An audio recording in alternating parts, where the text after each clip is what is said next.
오늘은 우리가 요한일서 5장 18절에서 21절 말씀으로 하나님을 아는 축복이라는 제목으로 은혜를 나누고자 합니다.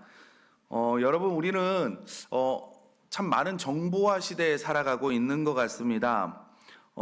많은 부분에 있어서 사회 전반적인 부분에서 정말 많은 정보들이 흘러나오고 있고 또 많은 지식들이 나오고 있습니다. 그러니까 어떤 분이 얘기하기를 예전에 10년에 걸리던 것이 이제는 1년 정도 걸리는 AI 시대에는 더 빠른 시기를 겪고 있다. 그리고 인쇄술이 생기고 나서 책을 만들어내기까지, 그러니까 약 100년 전까지, 지금으로부터 100년 전까지 출판한 책의 양보다 100년 전부터 지금까지 출판한 책의 양이 훨씬 더 많다라고 이야기를 합니다. 그러나 우리가 이런 지식도 많고 아는 것도 점점 폭넓어지는 시기를 살아가고 있지만 우리는 더 많은 것을 알면 더 확실할 것 같은데 오히려 더 불확실한 그런 시대에 사는 것 같습니다. 그래서 막 새로운 것을 알아도 1년 전에 알았던 것은 이제 예전 것이 되어버리는 그런 시대. 여러분, 이런 가운데 내가 무언가를 확실하게 안다라는 것이 얼마나 큰 축복인지 모릅니다. 그것도 영원히 변하지 않는 내가 진리를 안다는 것은요, 정말 고귀한 겁니다. 오늘 본문에서 안다라는 말이 총 3번이 나오는데 이 안다라는 것은 지식적으로 아는 것이 아니라 체험적으로 알고 확신을 가지고 안다라는 거예요. 하나님을 아는데 지식과 정보로 아는 것이 아니라 경험에서, 체험에서 하나님을 아는 것을 말합니다. 그래서 여기서 우리는 한 가지를 알 수 있는 것이 뭐냐면 하나님을 믿지 않고 예수님을 믿지 않으면서 성경을 좀 읽고 하나님에 대해서 말하고 예수님에 대해서 말한다? 그건 이야기할 수 없는 말이라는 것을 우리는 알 수 있겠죠. 그럼 오늘 본문에서 말하는 이 하나님을 아는 축복이 무엇인지 우리가 좀 살펴보면서 은혜를 나누려고 하는데, 첫 번째, 하나님에게서 난 사람은 죄를 짓지 않는다는 것을 아는 것이 축복이라고 말씀하고 있습니다. 우리 18절 말씀 다 같이 한번 읽어보도록 하겠습니다. 18절 말씀입니다. 시작. 하나님께로부터 난 자는 다 범죄하지 아니하는 줄을 우리가 아노라. 하나님께로부터 나신 자가 그를 지키심에 악한 자가 그를 만지지도 못하느니라. 아멘. 여기서 범죄하지 않는다라고 분명히 말씀하고 있는데, 여러분, 이게 아무 죄도 짓지 않는다라는 의미일까요? 하나님께로부터 난 자는 다 아무 죄도 짓지 않는다, 이런 의미로 말씀하고 있는 것일까요? 만약 이런 의미라면 요한일서 8장에서는 뭐라 그러냐면 나는 죄가 없다고 말하면 스스로 속이는 것이다 라고 말씀하고 있거든요. 그러면 요한일서 1장 8절 말씀과 5장 18절 말씀은 서로 상반되는 이야기를 말하고 있는 거잖아요. 그러니까 이거는 아니구나 우리는 알 수 있겠죠. 18절에 나오는 범죄하지 않는다라는 것은 죄가 아예 없다라고 말하는, 그러니까 죄가 없다고 말하는 것은 아니구나. 그러면 범죄하지 않는다라는 말은 뭘까라고 살펴보면요, 뭐냐면 습관적인 태도를 말하는 거예요. 무슨 말이냐면 이제는 내가 죄를 짓지 않아도 된다라는 겁니다. 다시 말하면, 다른 말로 말하면 나는 하나님으로부터 난 사람은 의롭게 살 수 있다고 말하는 거예요. 여러분, 저와 여러분은 이제는 죄를 짓지 않고 의롭게 살 수 있는 축복을 누리게 되었습니다. 여러분, 왜 이게, 그러면 여기서 의문점이 생기는데 왜 죄를 짓지 않는 것이 축복일까? 왜 축복일까? 여러분, 세상 사람들은요, 죄의 노예가 되어서 고통받고 고난을 당하지만 거기서 벗어날 수가 없습니다. 왜냐하면 요한복음 8장에서 보면 예수님께서 뭐라 그러냐면 너희는 너희 아비가 행한 일들을 한다 라고 말해요. 그래서 여기가 너희 아비, 이 아비가 누구냐면 그 뒷절에 나오는데 너희는 너희 아비 마귀에게서 났다라고 말씀하고 있습니다. 그러니까 뭐냐면 세상 사람들, 예수님을 믿지 않는 사람은요, 마귀가 하는 행동을 한대요. 그래서 세상 사람들은 마침내는 죄를 짓지 않고는 살 수가 없는 거예요. 죄를 짓지 않을 수 있다는 가능성조차 그들은 포기하고 살 수밖에 없는 겁니다. 여러분, 어떤 사람이 그러더라고요. 중독에 걸렸다가 끊은 사람들의 이야기를 들어보면 끊었다라기보다는 만약 할 수 있는 여건이 되면 다시 할 수 있다고 이야기를 한답니다. 그냥 끊은 것이 아니라 지금은 멈춰 있다 얘기하는 거예요. 이 사람들은 거기서 벗어날 수 있다는 가능성을 생각할 수 없다는 거죠. 세상 사람들은 자신이 느끼든 느끼지 못하든 자신이 변화할 수 있다는 가능성을 포기해버린 거예요. 우리 주위에도 흔히 그런 이야기의 말을 속담을 하잖아요.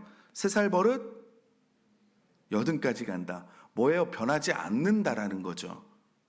우리가 성격을 못 고친다라는 거죠. 인간의 힘으로는 근본적으로 나를 변화시킬 수가 없다는 거예요. 그러나 예수 그리스도가 우리의 삶에 들어오시면 그때부터 이야기는 달라지기 시작합니다. 예수님이 우리 삶의 가운데 들어오셔서 내가 하나님으로부터 난 사람이 되면요, 그 다음에는 우리는 죄를 짓지 않을 수가 있어요. 이제는 우리는 의롭게 살 수가 있습니다. 죄의 고통과 고난에서 벗어날 수가 있습니다. 우리는 자유로울 수가 있는 거예요. 이거는 내가 능력이 있어서 아니라 내 안에 역사하시는 예수님 때문에 그 차이가 생기는 거예요. 우리가 예수님을 주님으로 영접할 때 하나님의 영이 우리 안에 들어오시잖아요. 그러면 우리는 그 순간부터 육적인 사람이 아니라 영적인 사람으로 바뀌게 됩니다. 하나님의 자녀가 된다는 것은 성령을 받아서 영적인 사람이 되는 것을 말하잖아요. 그래서 우리는 그 순간부터 새로운 피조물이 되는 거예요. 그래서 내가 예수 그리스도를 믿는 그 순간부터는요, 새로운 능력, 새로운 가능성, 새로운 운명을 부여받은 저와 여러분은 새로운 피조물이 되는 겁니다. 이것을 고린도후서 5장 17절은 뭐라 그러냐면, 그런즉 누구든지 그리스도 안에 있으면 새로운 피조물이라. 이전 것은 지나갔으니 보라 새 것이 되었도다. 아멘. 우리는 새로운 피조물이 된 겁니다. 그렇기 때문에 우리는 무력함의 노예가 되었던 내가 이제는 죄를 짓지 않을 수 있는 것이고요, 그것을 아는 새로운 피조물이 된 거예요. 내 안에 역사하시는 성령님이 그 차이를 만들어내는 것입니다. 이것을 베드로후서 1장 4절은 이렇게 말해요. 이로써 그 보배롭고 지극히 큰 약속을 우리에게 주사 이 약속으로 말미암아 너희가 정욕 때문에 세상에서 썩어질 것을 피하여 신성한 성품에 참여하는 자가 되게 하려 하셨느니라. 아멘. 우리가 육신의 아버지에게서 좋은 것을 물려받습니다. 근데 좋은 것만 물려받습니까? 아니죠. 나쁜 것도 많이 물려받아요. 우리 자녀들 보고 그러잖아요. 넌 도대체 누굴 닮아서? 나를 안 닮았으면 뻔하죠. 우리가 예수님을 영접을 해서 하나님의 자녀가 되면요, 그 말은 뭐냐면 하나님의 거룩한 성품이 내 안에 오게 되고 나는 그 하나님의 거룩한 신성한 성품에 참여하는 자가 된다라는 거예요. 그래서 우리는 죄를 짓지 않고 의롭게 살 수 있게 되는 것입니다. 우리가 하나님을 모르기 전에는 우리가 악한 습관을 끊을 수가 없어요. 하나님을 모르기 전에는 자기의 성격을 변화시킬 수가 없습니다. 하나님을 모르기 전에는 열등의식이나 옛날에 내가 가지고 있는 쓴뿌리 받은 상처 이런 곳에서 헤어날 수가 없어요. 그러나 우리가 예수님을 영접해서 성령님께서 우리 안에 들어오시면 우리는 새로운 피조물이 되고 우리는 죄를 짓지 않고 자유하게 됩니다. 우리는 악한 습관을 끊어버릴 수 있습니다. 우리는 우리의 성격도 변화될 수 있습니다. 우리는 우리를 괴롭히는 열등의식이나 마음의 상처 쓴뿌리 그 가운데 노임을 받을 수 있습니다. 여러분, 우리가 이것을 알아야 돼요. 우리도 이제 하나님에게서 난 우리들은 죄를 짓지 아니하고 의롭게 살 수 있다는 것을 아시는 성도님들이 되시기를 예수님의 이름으로 축원합니다. 두 번째로 하나님에게서 난 것을 아는 것이 축복이래요. 우리 19절 말씀 다 같이 한번 읽어보도록 하겠습니다. 19절 말씀입니다. 시작. 또 아는 것은 우리는 하나님께 속하고 온 세상은 악한 자 안에 처한 것이며. 아멘. 우리가 예수 믿기 전에는 악한 자 안에 있었고 마귀의 자녀였습니다. 자신들은 스스로가 자유로운 사람이라고 생각할지 몰라요. 그러나 인간에게 절대 자유는 없습니다. 인간은요, 악한 영의 지배를 받든지 아니면 하나님의 지배를 받든지 둘 중에 하나예요. 사람은 세상의 풍조와 세상의 사고방식을 쫓아가고 있는 겁니다. 근데 세상의 풍조와 사고방식은 누가 지배하고 있습니까? 악한 영이 지배하고 있는 거예요. 그래서 사람들은 악한 영의 지배 밑에 있을 수밖에 없는 거예요. 에베소서 2장 1절 2절은 이렇게 말합니다. 그는 허물과 죄로 죽었던 너희를 살리셨도다. 그때 너희는 그 가운데서 행하여 이 세상 풍조를 따르고 공중의 권세 잡은 자를 따랐으니 곧 지금 불순종의 아들들 가운데서 역사하는 영이라. 아멘. 저와 여러분은 모두 육신의 정욕대로 살고 육신과 마음이 바라는 대로 살고 다른 사람들과 마찬가지로 우리는 진노의 자녀였어요. 우리도 죄 가운데 이 세상의 풍조를 따랐던 사람들입니다.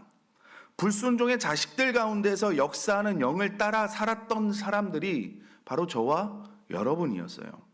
우리도 그들 가운데서 모두 육신의 정욕대로 살고 육신과 마음이 바라는 대로 행해서 다른 사람과 마찬가지로 날 때부터 진노의 자녀였습니다. 그런데 이제 우리는 예수님을 영접하고 예수님을 믿음으로 그 소속이 바뀌게 됐어요. 악한 영의 지배를 받다가 이제는 성령의 지배를 받는 사람이 됐습니다. 우리는 진노의 자식이었다가 이제는 하나님에게 난 하나님의 자녀가 됐습니다. 우리가 이것을 안다는 거예요. 그래서 우리는 이제 하나님에게서 난 사람이기 때문에 이 하나님의 특별한 사랑과 특별한 관심과 특별한 보호를 받고 살아가는 거예요. 우리들이 이렇게 염려하거나 너무 근심하거나 두려워할 필요가 그래서 없는 겁니다. 하나님의 자녀인 우리는 특별한 보호와 사랑과 관심 가운데 살기 때문이에요. 또 우리는 소속이 바뀌었기 때문에 악한 영이 우리를 공격하거나 해하지 못합니다.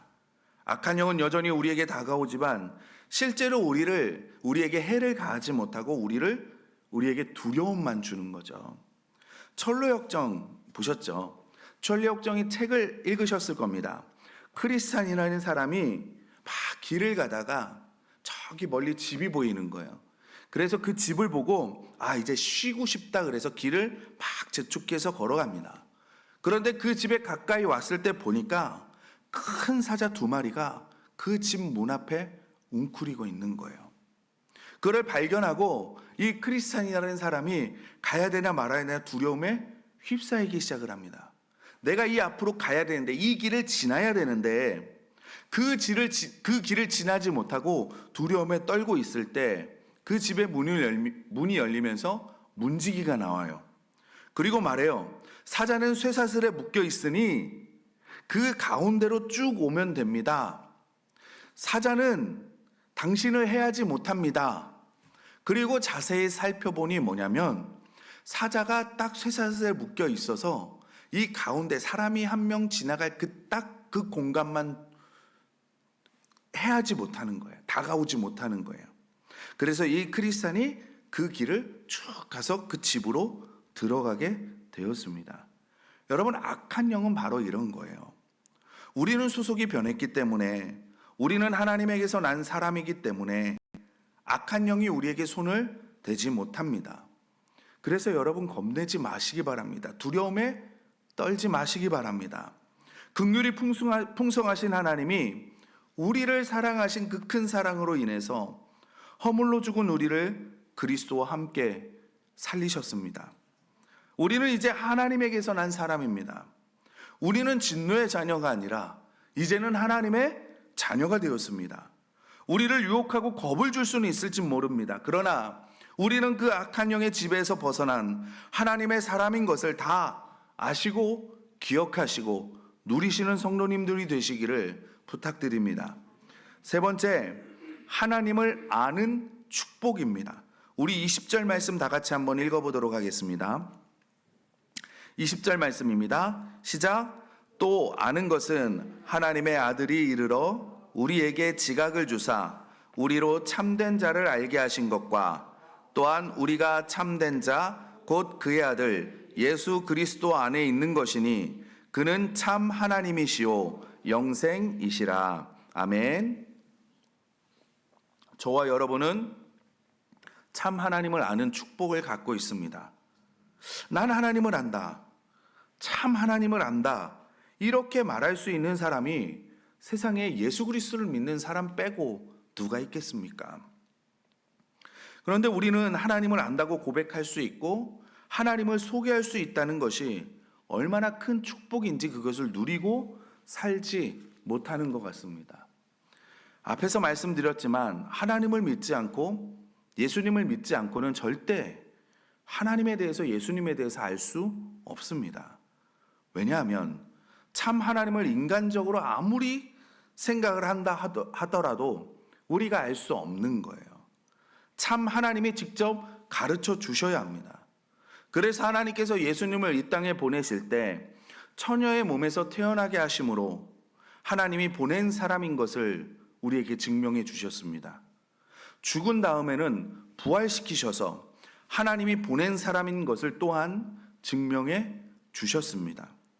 여러분, 이것을 우리가 믿어야지, 이것을 믿지 않고 예수님을 성인 중에 한 사람 정도로 생각하면요, 하나님을 안다고 해봐야 한 번도 먹어본 적이 없는 음식 그림을 보면서 아, 이게 어떤 맛이야 저게 어떤 맛이야 하는 거하고 다를 게 없는 거예요. 여러분, 왜 예수님을 믿지 않고 하나님을 알 수 없는 줄 아십니까? 왜 하나님을 믿지 않고 하나님을 알 수 없는 줄 아십니까? 아직 진노의 자녀, 마귀의 자녀이기 때문에 그래요. 그 아비 마귀는요, 처음부터 살인자입니다. 진리가 그 속에 없고요, 진리에 서지 못하고 거짓말장입니다. 자신은 진리를 알고 진실을 말한다고 하지만 진실은 거짓말하고 있고 속이고 있고 사단을 믿고 있는 것이기 때문에 하나님을 알 수가 없고 하나님에 대해서 말할 수가 없는 거예요. 참 하나님만이 우리에게 영생을 주십니다. 참 하나님만이 우리에게 참 보람과 기쁨과 행복을 주시는 거예요. 여러분, 우상은 약속은 하지만 우리에게 주지를 못해요. 우리에게 재미는 허락할지 모르지만 기쁨은 맛보게 하지 못합니다. 성공은 허락할지 모르지만 그 안에 만족은 허락하지 못해요. 쾌락은 허락할지 모르지만 행복은 허락하지 못합니다. 그리고 궁극적으로 인간을 파멸의 길로 인도합니다. 우리 하나님 아무나 섬기는 거 아니에요. 참 하나님만이 영생을 주실 수 있고 참 하나님만이 우리에게 보람과 기쁨과 행복과 만족함을 줄 수 있다는 것을 명심하시기 바랍니다. 오늘 요한일서 이 5장 20절 말씀을 읽고요, 21절에 또 이렇게 말해요. 우리 20절 21절을 한번 다 같이 한번 읽어보도록 하겠습니다. 시작. 또 아는 것은 하나님의 아들이 이르러 우리에게 지각을 주사 우리로 참된 자를 알게 하신 것과 또한 우리가 참된 자 곧 그의 아들 예수 그리스도 안에 있는 것이니 그는 참 하나님이시오 영생이시라. 자녀들아, 너희 자신을 지켜 우상에게서 멀리하라. 아멘. 보통 우리가 유언을 남기면 맨 마지막에 중요한 말을 하나 남기죠. 요한일서의 맨 마지막의 말이 뭐냐면, 자녀들아, 너희 자신을 지켜 우상에게서 멀리하라. 이 우상을 조심하라고 말씀하고 있습니다. 우상을 섬기면 행복할 것 같지만 우리에게 행복을 주지 못하고 파멸의 길로 인도합니다. 그런데 우상을 이렇게 멀리하라 말할 때 이 요한 1서가 이 대상은 누구일까요? 세상에 예수님을 믿지 않는 사람일까요? 아니면 교회 안에 있는 사람들일까요? 지금 요한일서가 우상을 멀리하라라고 말하는 대상은 교회 안에 있는 그리스도인들입니다. 이걸 읽으면서, 이걸 보면서 우리는 우리가 분별하고 깨어 있어야 되는 것을 알 수 있습니다. 여러분, 왜 그러냐면 예수 믿는 사람들이 우상을 섬길 가능성이 크기 때문에 이런 명령을 하신 거예요. 우린 우상이라고 하면 천하대장군, 그죠? 하루방, 코 만지고요. 불상, 이런 것들을 생각을 해요. 나무나 돌로 깎아 만든 거, 아니면 어떤 형상, 지구상에 있는 자연의 형상을 본떠 만들어 섬기는 거, 이렇게 생각을 하는데요. 우상은요, 내가 하나님보다 더 사랑하는 것이 있으면 그것이 우상입니다. 그래서 골로새서 3장 5절에서는 뭐라고 말씀하고 있냐면 탐심은 우상 숭배다라고 말씀하고 있어요. 우리 삶 가운데서 하나님보다 더 사랑하는 것이 있으면 그것이 우상이 되고, 그 우상은 우리에게 행복이 아니라 결국에는 우리를 파멸의 길로 이끌어 간다는 겁니다. 그래서 우리에게는 물질이 우상이 되기도 하고요. 자녀가 우상이 되기도 하고요. 배우자 남편이, 그리고 부인이 우상이 되기도 합니다. 어떤 사람에게는 학문이 우상이 되기도 합니다. 또 어떤 사람에게는 더 다른 어떤 것이, 하나님 이외에 다른 어떤 것이 우상이 되기도 하겠죠. 여러분, 내가 지금 하나님보다 더 사랑하고 내가 하나님 말씀보다 더 앞세우고 있는 것이 무엇인가 살펴보시기 바랍니다. 그것이 여러분들에게 우상이에요. 예전에 그런 이야기를 들은 적이 있습니다. 오래전 얘기인데 국회의원 중에 60%가 교회에 다니는 사람이래요. 그런데 그 해에 국회의원 선거가 있었는데 점집을 찾은 국회의원이 60%래요. 나머지 20%는 뭡니까? 국회의원이라는 그 직분이 우상이 돼버린 거죠. 사업이 우상이신 분들을 우리가 가만히 생각해 보면요, 그분들은 사업하고 남은 시간에 교회 와요. 사업하다 남은 물질을 가지고 헌금합니다. 그런데 바쁘게 사업하시는 분들을 보면요, 남는 시간이 어디 있습니까? 남는 물질이 어디 있어요? 사업 잘 되니 주말에는 접대하러 골프 치러 가시고, 사업에 성공하기 위해서 적당한 거짓말도 하고 속이기도 하고 사람도 이용하기도 하고요. 학벌이 우상인 분은 어떻습니까? 한 20년 전에 들은 얘기예요. 동기한테.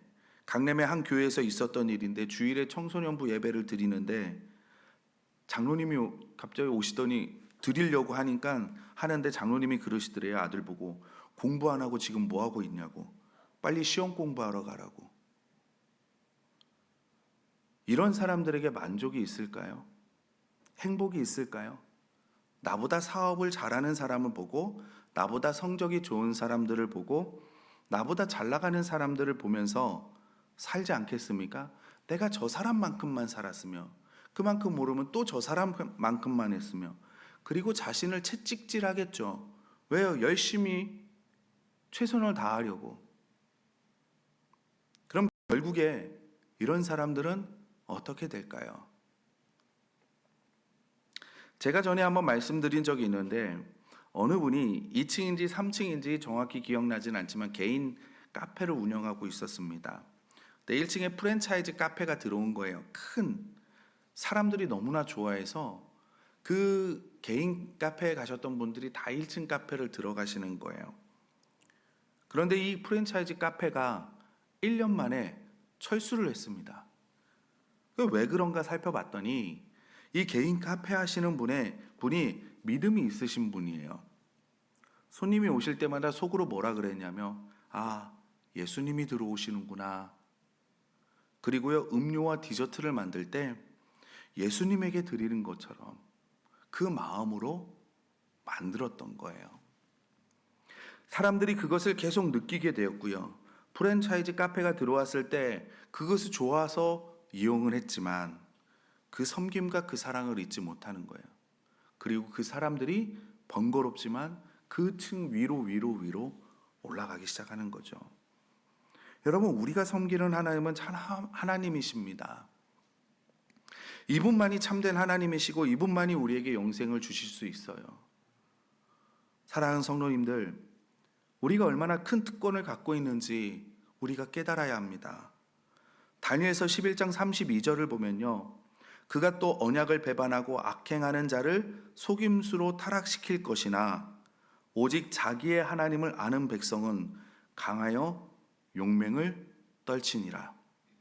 하나님을 아는 백성은요, 강하대요. 용맹을 떨친대요.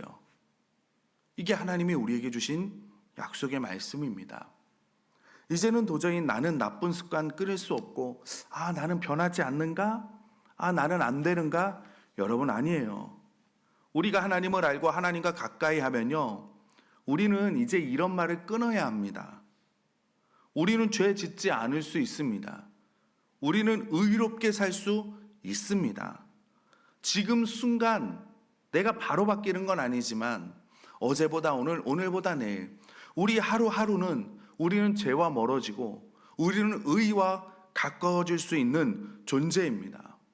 하나님을 아는 여러분들은 강한 백성이고 용맹한 백성인 줄 믿습니다. 우리는 의로운 삶을 살 수 있습니다. 이제 우리는 소속이 달라졌습니다. 사단이 우리를 공격할지라도 여러분, 우리를 손대지 못합니다. 왜요? 예수님의 이름으로 승리할 수 있기 때문에 그렇습니다. 무엇보다 우리 참 하나님, 이 하나님을 섬기는 가운데 영생이 있고 그 가운데 기쁨이 있고 보람이 있고 행복이 있고 만족이 있는 것을 아셔서 정말 우리 하나님을 잘 섬기시다가 이 세상도 보람 있는 삶을 사시고 기쁜 삶을 사시고 행복한 삶을 사시고 주님이 주시는 것으로 누리는 삶을 사시고 하나님 앞에 섰을 때 정말 빛나는 면류관을 쓰시는 저와 여러분들이 되시기를 간절히 소원합니다.